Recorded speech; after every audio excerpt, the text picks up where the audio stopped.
Right. So you touched on this a little bit. In politics, you have to do a lot of compromising. You have to, if you plan to work with people across the aisle.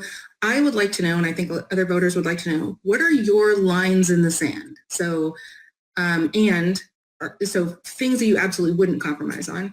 And are you following any particular legislative bills at the moment that are piquing your interest?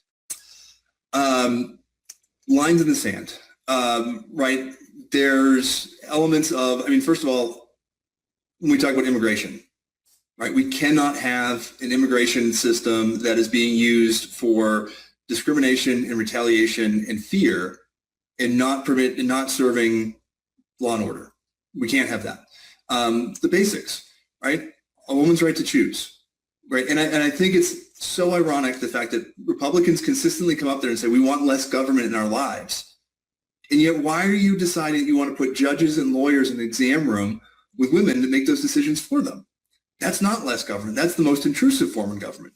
And so those areas. The emerging legislation on like the Clarity Act on crypto, this is a huge deal. If you look how the Trump family is using their own crypto coin to cipher billions of dollars from average Americans, I mean, it's become a scam.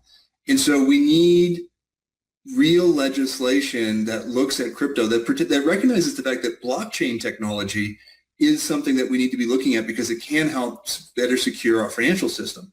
But cryptocurrency, when it's not backed by anything, is really just a giant pyramid scheme. And people don't get that. And people are losing out on their life savings because of this. And so that's an area that I've looked at particularly with interest over the past couple of months. There's a whole bunch of things that we need to be reforming.